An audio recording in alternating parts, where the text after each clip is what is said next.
നിവിൻ പോളി തന്നെ പീഡിപ്പിച്ചു, ദൃശ്യങ്ങൾ പകർത്തുകയും ഭീഷണിപ്പെടുത്തുകയും ചെയ്തു. 6 അംഗ സംഘം ദുബൈയിലെ ഒരു ഫ്ളാറ്റിൽ വെച്ചാണ് തന്നോട് മോശമായി പെരുമാറിയത് എന്ന രീതിയിലാണ് ആ യുവതി നിവിൻ പോളിക്കെതിരെ പരാതിയുമായി രംഗത്തെത്തിയത്.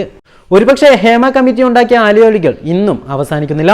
മലയാള സിനിമയിലെ ഒരുപാട് നായകന്മാരെ പ്രതിക്കൂട്ടിലാക്കിക്കൊണ്ട് ഒരുപാട് യുവതികൾ രംഗത്തെത്തുകയും അതിലൂടെ ഒരുപാട് ആക്ടേഴ്സിന് തന്റെ സ്ഥാനം തന്നെ നഷ്ടപ്പെടുകയും ചെയ്തിരുന്നു. പക്ഷെ അങ്ങനെ ഒരു സാഹചര്യത്തിൽ മലയാളത്തിന്റെ പ്രിയ താരം നിവിൻ പോളിക്കെതിരെയും ഇതുപോലൊരു ആരോപണം വരുമ്പോൾ മറ്റുള്ള നടന്മാർ ചെയ്തതിൽ നിന്നും വ്യത്യസ്തനായി നിവിൻ പോളി ഉടനെ തന്നെ ഒരു പ്രസ് മീറ്റ് വിളിക്കുകയും ഇത് തികച്ചും വ്യാജമായ പരാതിയാണെന്നും ഞാൻ ഒരു തെറ്റും ചെയ്തിട്ടില്ല എന്നും ഫെയിമിനോ മറ്റോ വേണ്ടി ആ പെൺകുട്ടി മനഃപൂർവ്വം ചെയ്യുന്നതാണെന്നും നിവിൻ പോളി പറയുന്നു. പക്ഷേ ഇതിനെക്കുറിച്ച് കൂടുതൽ അന്വേഷിച്ച് നോക്കുമ്പോൾ ഈ യുവതി നിവിൻ പോളിക്കെതിരെ മുമ്പും പരാതികൾ ഉന്നയിച്ചിരുന്നു. പക്ഷെ ആ ദിവസം പരാതിപ്പെട്ടിരുന്നത് പീഡിപ്പിച്ചു എന്നതിന് പകരം അപമാനിച്ചു എന്ന രീതിയിലൊക്കെയും ആയിരുന്നു.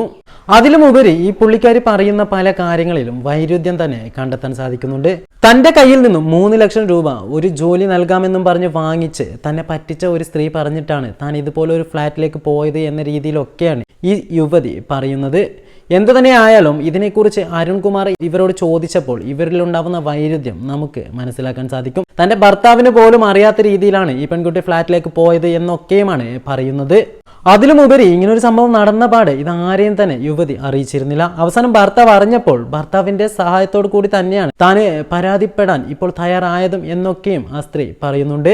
പക്ഷെ തനിക്കെതിരെ ഇങ്ങനൊരു ആരോപണം ഉണ്ടായപ്പോൾ ഏതൊരു നടനും പതറിപ്പോകുന്ന ഈ സമയത്ത് പക്ഷെ നിവിൻ പോളി ചെയ്തത് മറിച്ചായിരുന്നു. താൻ തികച്ചും നിരപരാധിയാണെന്ന ആത്മവിശ്വാസത്തോടെ തന്നെ അദ്ദേഹം പ്രസ് മീറ്റ് വിളിക്കുകയും അതിൽ സംസാരിക്കുകയും ചെയ്തു.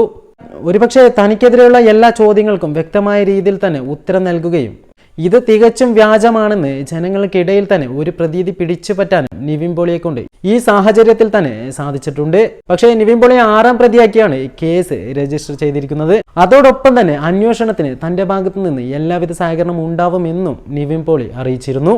ഒരുപക്ഷെ അങ്ങനെ ഒരു ഫ്ലാറ്റിൽ അതുപോലെ ഒരു സംഭവം നടന്നില്ല എങ്കിൽ ആ പെൺകുട്ടിക്ക് ഒരിക്കലും തന്നെ ഇതുപോലെ ഉറപ്പിച്ച് പറയാൻ സാധിക്കില്ല. പക്ഷേ അങ്ങനെ സംഭവിച്ചിട്ടുണ്ടാവാനും സാധ്യതയുണ്ട്. പക്ഷേ ആ സാഹചര്യത്തിൽ നിവിൻ പോളി എന്ന രീതിയിൽ ഇവർ പരിചയപ്പെട്ടത് മറ്റാരെങ്കിലും ആവാനും സാധ്യതയുണ്ട്.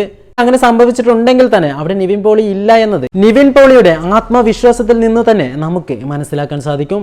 കാരണം ഇങ്ങനൊരു ആരോപണം തനിക്കെതിരെ വരുമ്പോൾ താൻ അതിൽ പ്രതിയാണെന്ന ചെറിയ സംശയമെങ്കിലും അവർക്കുണ്ടായിരുന്നുവെങ്കിൽ ഇതുപോലെ ആത്മവിശ്വാസത്തോടെ സംസാരിക്കാൻ ഒരാളെ കൊണ്ടും സാധിക്കില്ല. അതോടൊപ്പം തന്നെ ആ പെൺകുട്ടി തന്നെ പറയുന്നുണ്ട്, നല്ല ബോധത്തോടെ ആയിരുന്നില്ല ഞാൻ അവിടെ ഉണ്ടായിരുന്നത് എന്ന്. അതായത് നിവിൻ പോളി അടക്കമുള്ള 6 പേരാണ് തന്നെ പീഡിപ്പിച്ചത് എന്ന രീതിയിൽ ചിലപ്പോൾ ഈ പെൺകുട്ടിയോട് തന്നെ അവിടെ പറഞ്ഞയക്കപ്പെട്ട സ്ത്രീ തന്നെ പറഞ്ഞിട്ടുണ്ടാവാം.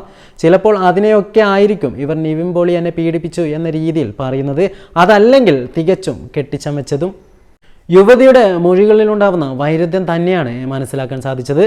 കേരളത്തിന്റെ പ്രത്യേക സാഹചര്യത്തിൽ ഏതൊരു സ്ത്രീയും ഏതൊരു പുരുഷനും എന്ത് വേണമെങ്കിലും പറയാമെന്ന അവസ്ഥയിൽ അങ്ങനെ പറഞ്ഞാൽ ഉടനെ തന്നെ കല്ലെറിയാൻ പോകുന്നതിന് പകരം നിവിൻ പോളിയുടെ കാര്യത്തിൽ ഒരാൾ പോലും നിവിൻ പോളിയെ കുറ്റപ്പെടുത്തി സംസാരിക്കുന്നതായും കാണാൻ സാധിച്ചിട്ടില്ല. ഒരുപക്ഷെ ആ നടന്റെ ആത്മവിശ്വാസം കലർന്ന ആദ്യത്തെ തന്നെ പ്രതികരണമായിരിക്കാം നമ്മളെ ഒക്കെയും തന്നെ നിവിൻ പോളി തെറ്റുകാരനല്ല എന്ന രീതിയിൽ ചിന്തിപ്പിക്കാൻ പ്രേരിപ്പിച്ചത്. എന്തു തന്നെ ആയാലും കൂടുതൽ വിവരങ്ങൾ ദിവസങ്ങൾക്കകം തന്നെ പുറത്തുവരും എന്ന കാര്യത്തിൽ സംശയമില്ല. ഊർജിതമായ അന്വേഷണം തന്നെയാണ് ഇതിനെ ചുറ്റിപ്പറ്റി നടക്കുന്നത്.